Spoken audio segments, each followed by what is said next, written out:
All right, so we are going to answer the next set of questions briefly. And like I said, these questions, what you basically do is to ensure that you look at them and then try as much as possible to look for similar questions, turn your textbook upside down, mark as much as you can, and then be prepared for the exam. All right? Exactly. So, all right.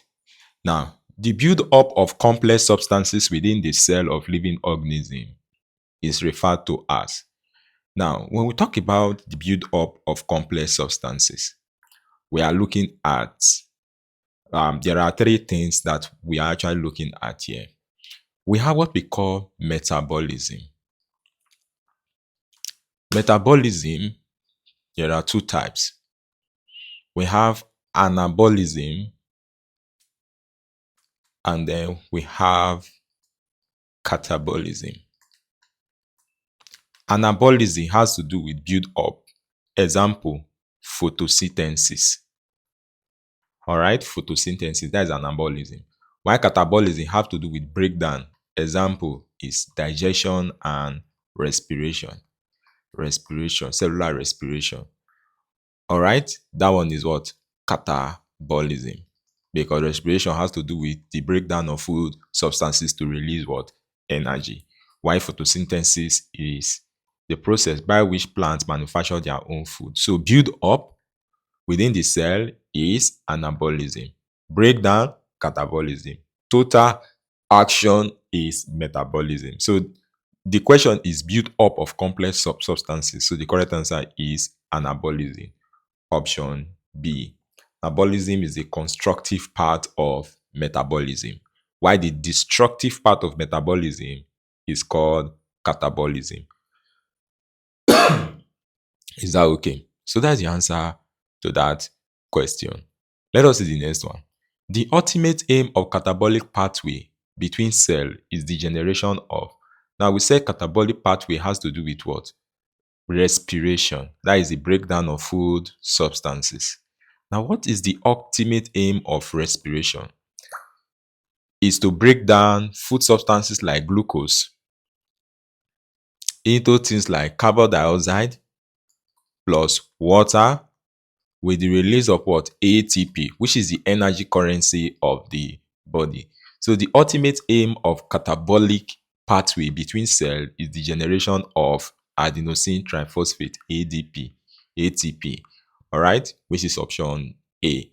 Even some of the processes generate NADH. However, this NADH will ultimately be converted back to what? ATP.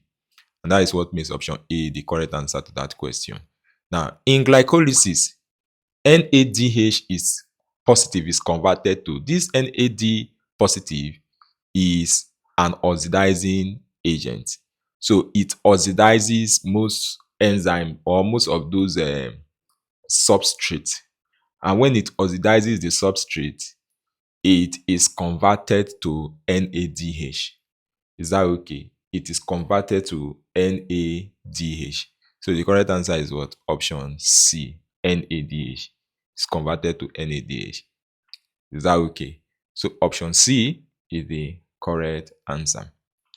Now, the structural, functional, and behavioral adjustment of an organism is referred to as structural, functional, and behavioral. Some of the structures, they are made in such a way so as to adapt. Even their behavior so as to what? Adapt. Even their function so as to adapt to their environment. So the correct answer is adaptation. The structural, functional, behavioral adjustment. When you say somebody should adjust, meaning you have to adapt to the particular situation. Because somehow, when most of you came to Amasoma, you had issues trying to fit into the place. But you have to adapt now. Amasoma is like your second house. You are used to the place, everything. The water that used to react with you before, your skin has adapted to it. The food that used to purge you before, your skin, your body has what? Your stomach has adjusted to it. Are you getting it? the malaria that used to, like, every time you get sick because of mosquitoes in the hostel, your body has adapted to it. So that is what adaptation is all about. The ability for you to, like, adjust certain features in your body, your function, and even your behavior or structure is what is called adaptation. When most of you were at home, your behavior was quite different. But when you came to the hostel and you met different persons, some of you started going to club, started doing all manner of things. All right?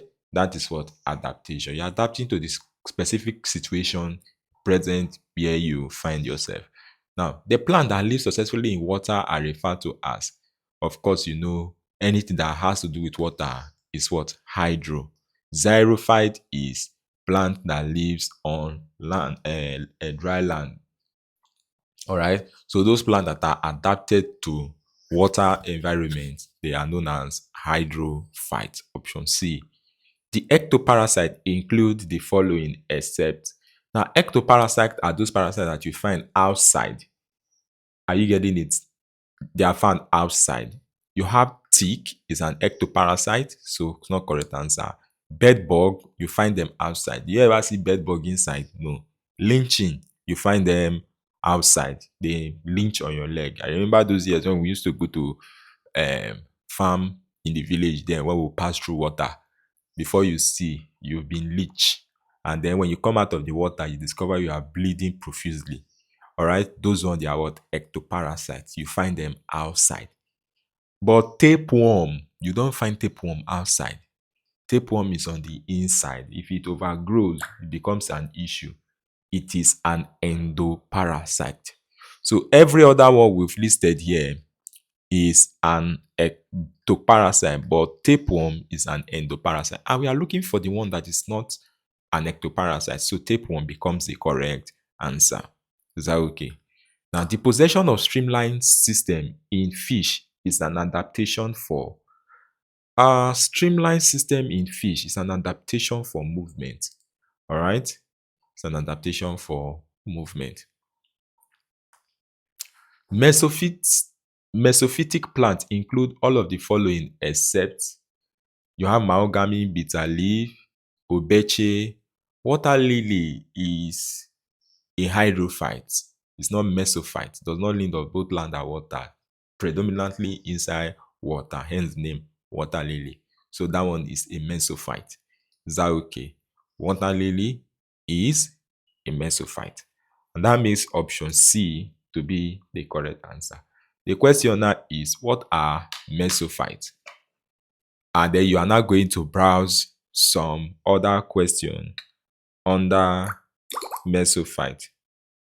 All right, you are going to browse some of the answers under mesophyte. What are mesophytes? And examples of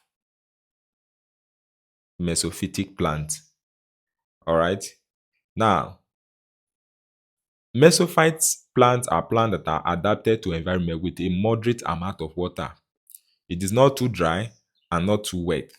These plants thrive in regions where there is a balance between rainfall and evaporation. Is that okay? Example is sunflower, maize, rose, mango tree, oak tree, even mahogany, bitter leaf, obeche. But water lily is predominantly a hydrophyte. Is that okay? Those ones, hydrophytes are plants that are adapted to what? To land, to water environment. They are also called aquatic plants.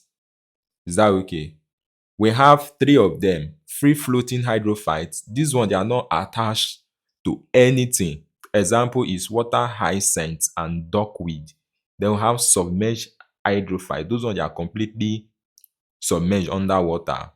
You have hydrilla vallisneria. Then we have the emergent hydrophyte. They have their roots in water slash mud, but part of it is above the water. Example is lotus, water lily, catay. Are you getting it now? So water lily is a hydrophyte. Even if you don't know the other one, whether they are hydrophyte or not, or whether they are mesophyte or not, knowing that water lily is an hydrophyte will make you to go for water lily as the answer. Is that okay? The next one. The possession of lung for gaseous exchange is an adaptive feature of the following except. Which of them do you think possesses lung? Now, mammals, they have lung. Of course, you get lung. Then we have amphibians. Those ones, they have lungs. Then um reptiles, they have lung. Birds, they do. But fishes and tadpoles don't have lung. Fish uses gills. Even the tadpole at the early stage of their life, those toad and the rest, they also use gills for gaseous exchange. Are you getting it now? They also have lungs as, gills as their gaseous exchange.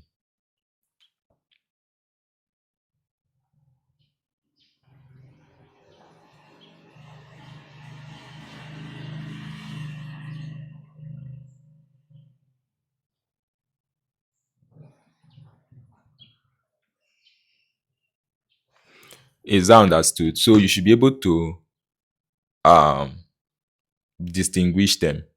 Of course, you know the mammals, they have complex lungs with many hair sacs, which are called the alveoli. Then the birds also have lungs. Reptiles also have lung. Amphibians also have lung. But fishes and tadpoles, they have gills. Hence, the correct answer is option E. Now, the field of biology that deals with grouping of organisms is referred to as, is it ecology, physiology, biosystematics, anatomy, all of the above? Correct answer is biosystematic. Biosystematics is also called um biosystematic is also called taxonomy. It deals with the grouping of animal. Taxonomy. Biosystematics is also taxonomy. It deals with the grouping of animals. All right. Now, the smallest unit of classification of plant is, the smallest unit is the species. Are you getting it? The species. You have family, family, and the rest. Are you get family, phylum, kingdom, phylum, and so on and so forth. Kingdom, phylum, division, family, class, order, genus, and what species. King Philip carry other family go Spain. That is the way we used to. King Philip carry other family go Spain. King is what? K is what? Kingdom. Philip is phylum. This one is what? Class. O is what? Order. F is what? Family. G is what? G is genus. And then S is species. So the smallest is species. Just remember this. The order is King Philip carry other family go Spain. Is that okay? Which is option B. The smallest unit of classification of plant is the species. Now, the principal aim of taxonomy include the following except. Now, if you read all the options there,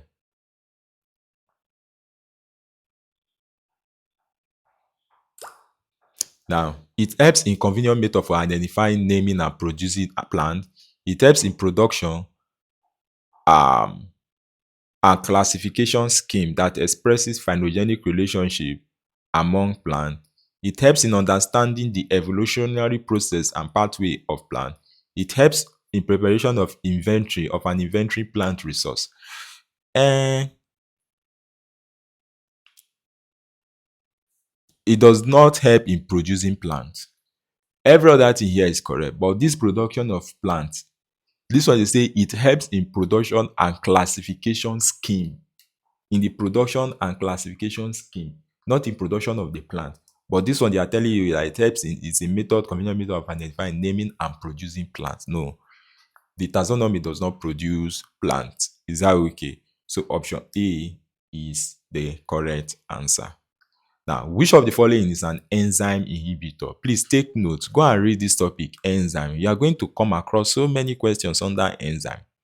All right. Which of the following is an enzyme inhibitor? These are things that inhibit or that actually tends to limit or stop enzymatic reactions. So, which of the following is an enzyme inhibitor? You have pesticide, is the correct answer. Protein